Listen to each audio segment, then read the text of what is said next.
Das hier ist unser zweites Video mit Tipps und Tricks zum Apple TV 4K. Wenn euch das interessiert, dann bleibt auf jeden Fall dran und los geht's! Ja, vor gar nicht so langer Zeit haben wir das erste Video mit Tipps und Tricks zum Apple TV 4K rausgebracht und das ist gut angekommen. Deswegen dachten wir, ja, wir gucken mal, was es sonst noch so für Kniffe gibt, nochmal für Tricks.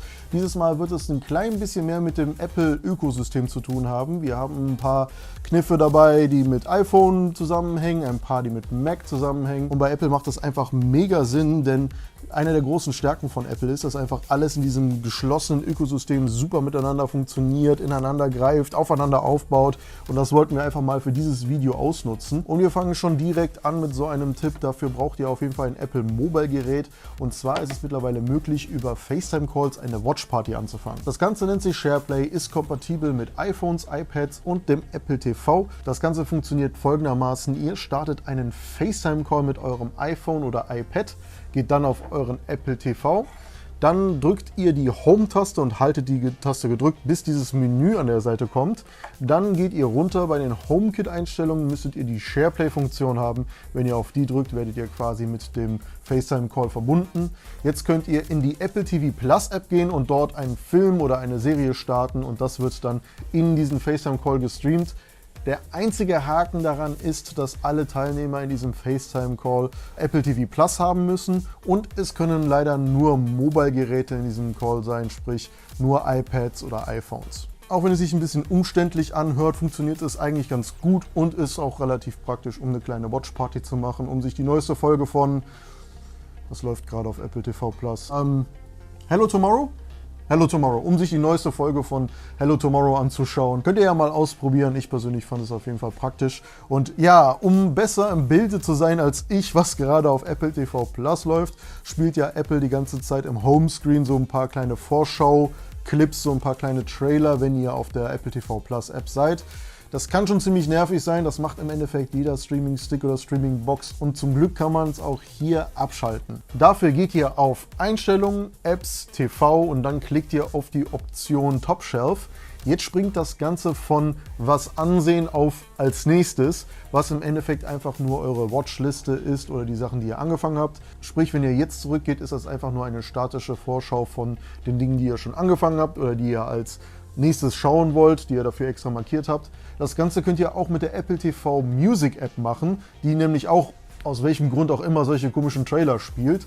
Dafür geht ihr dann auch einfach auf Einstellungen, geht auch wieder auf Apps und geht dann einfach auf Music und dort könnt ihr das dann in der Top-Shelf-Option auch umstellen. Wenn ihr einstellen wollt, was in dieser als nächstes Kategorie drin ist, geht ihr einfach in die Apple TV Plus App, sucht euch irgendwas aus, was ihr als nächstes sehen wollt, haltet die Auswahltaste gedrückt und drückt dann auf Zu als nächstes. Das erscheint dann oben in der Kategorie und dann auch im Homescreen. Der nächste Tipp dreht sich wieder um euer Smartphone und zwar ist es möglich, euer iPhone als Fernbedienung für euren Apple TV zu verwenden. Zuerst müsst ihr natürlich im selben Netzwerk sein wie euer Apple TV. Ihr ruft dann euer Kontrollzentrum auf eurem iPhone auf, sprich ihr swipet von oben rechts nach unten und tappt dann einmal auf dieses kleine Fernbedienungs-Icon. Falls ihr diese Option nicht habt, geht ihr einfach auf eurem iPhone auf Einstellungen, Kontrollzentrum und dann einmal auf das kleine grüne Plus neben dem Fernbedienungs-Icon und dann müsste die Option in eurem Kontrollzentrum sein. Jetzt habt ihr eine voll funktionsfähige Fernbedienung mit allen Button, die ihr auch auf der eigentlichen Remote habt und, wie ich finde, einem wesentlich besseren Touchpad als dieses Clickpad. Da habe ich mich ja schon im ersten Video ein bisschen drüber beschwert. Die Fernbedienung funktioniert super, die Latenz ist niedrig und ihr habt vor allem sogar ein paar kleine Extra-Optionen, wie zum Beispiel 10 Sekunden zurück oder vorzuspulen. Sprich, das ist eigentlich ganz cool, wenn ihr gerade nicht irgendwie eure Remote zur Hand habt, dann macht das einfach mit eurem iPhone. Kommen wir zum nächsten Tipp. Der Apple TV 4K ist natürlich Airplay-fähig und bei Airplay fragt man sich die ganze Zeit, lasse ich es jetzt komplett offen, nur für Freunde, mache ich es komplett zu. Der Apple TV 4K hat eine coole Funktion, wie ihr euer Airplay ein bisschen sicherer machen könnt, ohne es komplett dicht zu machen. Dafür geht ihr auf Einstellungen, Airplay und HomeKit und dann auf Zugriff. Und hier könnt ihr einstellen, dass Leute, die über Airplay mit eurem Apple TV Verbindung aufnehmen wollen, ein Passwort eingeben müssen. Das kann eine einfache Zahlenfolge sein oder auch ein klassisches Passwort. Das könnt ihr euch einrichten, wie ihr es wollt und macht auf jeden Fall euer Airplay ein bisschen sicherer. Und zum Schluss noch ein paar simple Sachen, die ich aber auch sehr praktisch finde. Ihr könnt mit einem Mac euer Desktop auf euer Apple TV erweitern.